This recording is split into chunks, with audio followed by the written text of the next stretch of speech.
Nakuha ng Bilyonaryo News Channel ang CCTV footage ng pagpunta ni Orly Gutesa sa opisina ni Senador Rodante Marcoleta bago ito tumistigo sa Senado noong 2025. Ayon sa dating Marine, sina Marcoleta at dating Congressman Mike Defensor ang may pakana ng kanyang unang affidavit kaugnay ng flood control scandal. Narito ang exclusive agenda report ni Joash Malimban. Nakuhang CCTV footage na ito noong September 25, 2025, ang araw kung kailan biglang lumitaw ang former bodyguard umano ni former Congressman Zaldico na si Orly Gutesa sa isang pagdinig ng Blue Ribbon Committee. 8:27 a.m. nang makita si Gutesa sa ground floor ng Senate Building. Umakyat siya sa second floor para sa screening at saka sumakay sa elevator bandang 8:30 a.m. Makalipas ang isang minuto, bumaba si Gutesa sa 5th floor at nakitang may kausap na babae. Breaking news mga kaibigan, sapul! Huli po sa CCTV guys! Itong si Orly Gutesa na pumasok po sa Senado mga kaibigan, papunta po doon kay Senator Marcoleta. So dito pa lang talagang huling-huli na po itong si Orly Gutesa na bumaliktad mga kaibigan. Ito po yung napaka-controversial po na balita guys, na nakailang araw na po ito, viral na viral po mga kaibigan dahil lumalabas po, no? Ang dami na pong lumalabas ngayon ng mga patunay guys na itong si Orly Gutesa ay talagang hindi po siya tinakot, hindi siya pinagbantaan or hindi siya sinuhulan ni Marcoleta at saka ni Defensor, 'di ba? Kaya po lumalabas ito mga kaibigan para mapatunayan po natin guys na walang kasalanan dito si Marcoleta at saka si Mike Defensor. Hindi naman po kasi nga ang talagang naghingi ng tulong diyan para ma-rescue po itong si Gutesa guys, ang kampo po ni Mike Defensor. Kasi nga kung tutusin, ito pong si Gutesa guys ay talagang sabi po ni Attorney Topacio, siya po ay parang parang inabduct siya, parang kinidnap siya mga kaibigan ng authority. At yun nga, bigla nga siyang nawala, di ba? Ilang beses ko na sinabi dito na bigla siyang nawala. After niya mag-testify sa Senado, wala na pong, kumbaga excommunicado na po siya mga kaibigan. Hindi na po siya mahagilap, hindi na siya matawagan. Kasi nga, si Orly Gutesa mga kaibigan, hindi naman sana mangyari sa kanya yun kung pinakinggan lang sana nila si Mike Defensor ng kanyang panawagan na protektahan ang mga whistleblower. Hindi kasi naprotektahan kaya nakuha ng kabila. Nung nakuha ng kabila, ayun, tinago siya. Kaya hindi na talaga siya wala na pong communication between Marcoleta, Defensor at si Gutesa. So ngayon, lumalabas naman po mga kaibigan itong CCTV. Talagang sapol na sapol po mga kaibigan itong si Orly Gutesa guys na pagpasok na sa Senado. Ayan malinaw na malinaw yan. Baka sabihin nyo na naman. Baka sasabihin na naman ng mga makaliwa or mga dilawan, mga pinklawan na si Marcoleta ang pumipilit sa kanya. Hindi po, pumasok siya sa Senado. Nakita sa CCTV. Ano pang masasabi nyo dyan? Di ba? Kaya mamaya pag-usapan po natin ito mga kaibigan kasi napaka-importante po ito.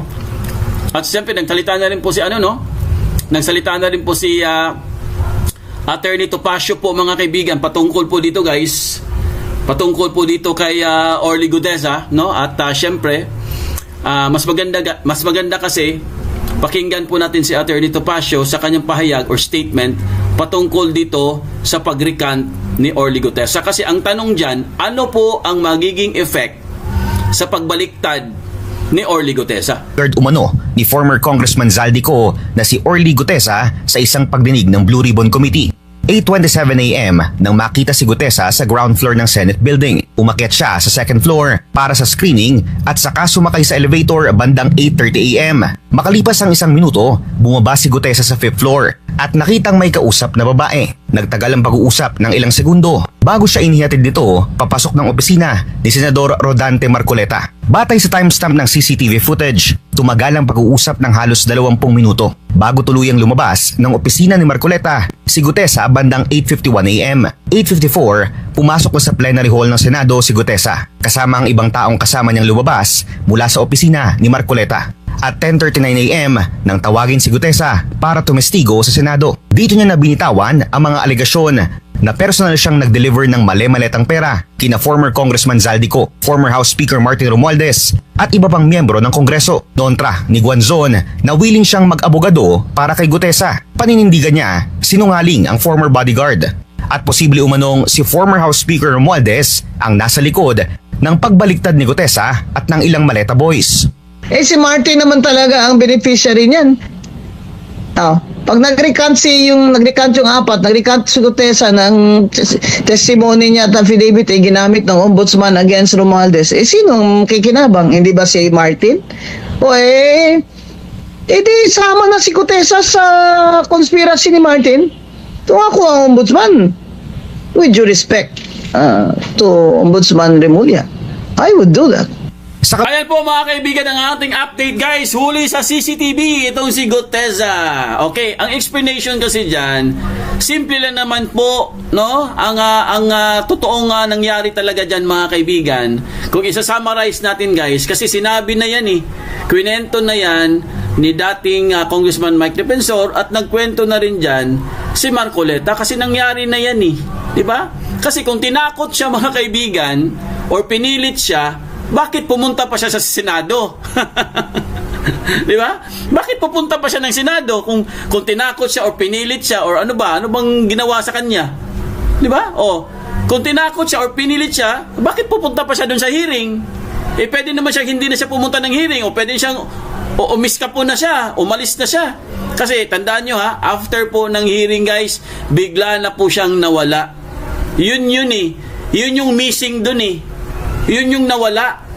Yung bigla siyang naglaho, walang paalam, at hindi siya pumunta sa DOJ para makakuha ng protection. Kasi dapat i-apply siya ng ng witness protection program Pero hindi na siya nagpakita doon, nawala na siya bigla. Kasalanan ba ni Marcoleta yung kasalanan ba ni Mike Defensor yung kung bigla siyang nawala? 'Di ba? Hindi nila kasalanan 'yun. Pinapalabas lang nila mga kaibigan na si Marcoleta at si Defensor ang nanakot sa kanya. Kung tutuusin, kinuha talaga siya. Parang kinidnap, parang ganon, dinetain siya. Sige, kinulong siya, parang ganon, kinulong. Kinulong siya doon sa loob. Di ba? Sino nagkulong sa kanya? Pudinet. Huwag nyo nating mention dito, pero alam nyo na yun kung sino yun. Kasi pinangalanan na yan minention na yung lugar pati yung authority na yon minention na po ni dating Congressman Mike Defensor. Kaya alam nyo na yan, i-search nyo na lang. Pero doon siya pinasok sa loob, di ba?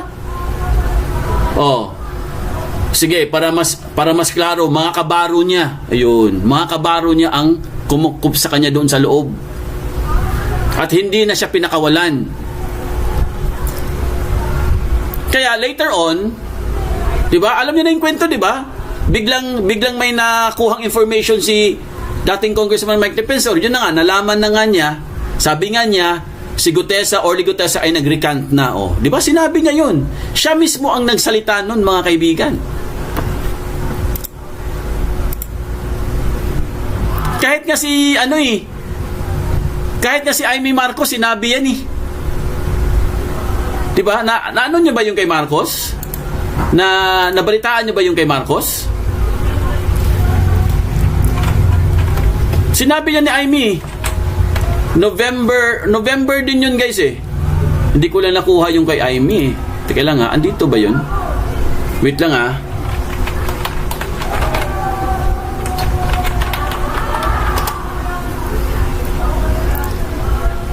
Napanood nyo na ba yung kay Kay Amy Marcos? Or napakinggan nyo na ba?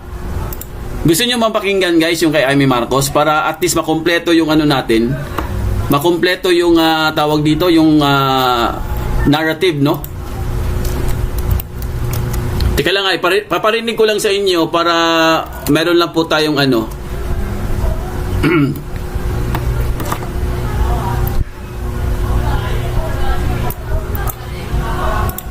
Testigo. Panoorin ninyo.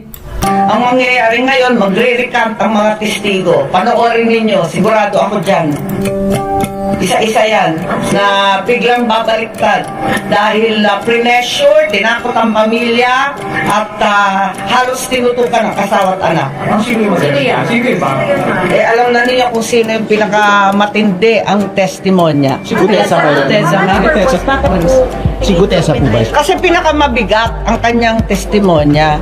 Dahil doon, may personal. Ang mangyayari ngayon, magre-recant ang mga testigo. Panoorin ninyo, sigurado ako dyan. Isa-isa yan na biglang babaliktad dahil pressure, tinakot ang pamilya at halos tinutukan ang kasawa't anak. Sino yung mag-recant? Sino yung bang? Alam na niyo kung sino yung pinakamatindi ang testimonya. Si Gutesa po ba? Kasi pinakamabigat ang kanyang testimonya. Dahil doon, may personal knowledge at matapang na ibinunyag ang lahat. Talaga naman, tinakot ng todo-todo ang mga pobreng testigo. Hindi tama itong gawain nila. Ang mangyayari ngayon, magre-recant ang mga testigo. Panoorin ninyo, sigurado ako dyan. Isa-isa yan na biglang babaliktad dahil pressure, tinakot ang pamilya at halos tinutukan ang kasawa't anak. O ayan, narinig nyo? Si Amy Marcos po yung nagsasalita. O, tinutukan, di ba? O, tinutukan. Kumbaga, na-threaten yung pamilya niya. O, see? So, hindi nga si Marcoleta, hindi rin si Mike Defensor. Merong nanakot sa kanila. Kaya nga sabi ko sa inyo guys, binanggit ko yung pangalang Trililing. Tapos may mga general pa dyan. Yung isang general, kilala nyo rin. Yung general na yun, yung nagbigay ng pera tsaka cellphone sa mga Marines, sa mga dating sundalo. Oh. Ibig sabihin, sila ang tinakot. Tinakot yung pamilya ni Gutesa. Oh. I mean, hindi lang naman si Gutesa, pati yung mga ibang mga witness. Oh, galing na kay Amy Marcos yan. November 12 po yan, guys. November 12. So, tamang-tama din yung sinabi ni dating Congressman Mike Defensor. Ganon din, November din yun. Oh. Di ba? Wala silang kasalanan dyan. Mali ang recantation ni Gutesa ngayon at present. Itong current situation ngayon, 'di ba? Nagbigay nga siya ngayon, lumabas siya ngayon. Kailan ba siya lumabas? Nung 19. Oh. Tapos nagpakalat na siya, nagpasabog na siya ng kasinungalingan. Binaliktad niya lahat. Oo. Siya daw tinakot daw siya ni Marcoleta, tinakot daw siya ni Mike Defensor, at inoferan pa daw siya ng pera at pati scholarship. Yung pala kabaliktaran. Oh. 'Di ba may mga patunay na tayo? Andyan si Amy Marcos. Andyan yung mga salaysay ng mga iba pang mga mga witness. Oh. 'Di ba? So, dapat mga kaibigan, mag-focus na sila ngayon kung paano nila umpisan muli ang pag-imbestiga ng flood control scandal para malaman natin. Yan ang pinakamaganda nilang gawin dyan. Buksan nila ang Blue Ribbon Committee hearing, tapos buksan nila muli ang flood control scandal hearing. Tingnan natin kung anong mangyayari dyan. Ipatawag lahat. O, andyan na si Gutesa, di ba? Lumabas na siya. O, ipatawag siya sa hearing. O, yung 4, ipatawag din. Yung 8, lahat sila ipatawag. O, tingnan natin. Magharap-harapan sila doon sa Senado. Di ba? Walang exclusivity dito, ha? Dapat lahat kasama. Minority kasama, majority kasama. Oh. Tignan natin. Para magkalabasan talaga kung sino ba talaga ang nagsasabi ng totoo, kasi meron tayong meron tayong mga recordings Meron din tayong alam natin lahat 'yan kasi lahat tayo dito, lalo na kayo, yung mga nanonood kay Foodinet, nasusubaybayan natin yan di ba? Nasusubaybayan natin yan kasi meron tayong may mga segment tayo dyan Meron tayong live dyan, oo. Siyempre, kailangan pa nating hanapin sa record natin. Ang dami-dami na, dami-daming video. Pero, hindi nagsisinungaling si dating Congressman Mike Defensor at saka si Senator Marcoleta. Wala silang kasalanan dito kahit ulitin nyo lahat yan. Yung kay Amy Marcos, piniplay ko na nga sa inyo nagpapatunay yun na sila po ay hindi nanakot kay Orly Guteza at hindi rin sila nagbigay ng pera. Bahala na sila kung anong paniniwala nila, pero ako, lalo na si Foodinet, kasi meron kaming archive andun yung mga record di ba? Hindi naman magsisinungaling ang mga record. Di ba? I-rewind mo lang naman yan Tsaka hindi naman mga AI yan kasi totoong nangyari talaga yan Di ba?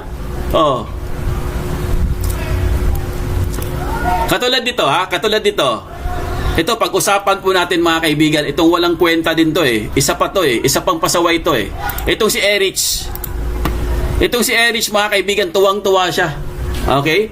Tuwang-tuwa siya mga kaibigan na nag-recant itong mga to. Lalong-lalo na po itong si Orly Guteza. Ayan ipakita ko lang sa inyo kung gaano po kawalang hiya talaga tong Erich na to Ayan basahin nyo. Pag-usapan muna natin si Erich bago tayo pumunta dun sa main topic natin. Yung pinakahuling topic natin. Kasi ang sabi ni Erich mga kaibigan, sabi niya lubos ang pasasalamat matapos bumaliktad ang ilang dating sundalo. Ako'y nagpapasalamat sa nagsabi sila ng totoo dahil ang daming nadamay na tao. Julul!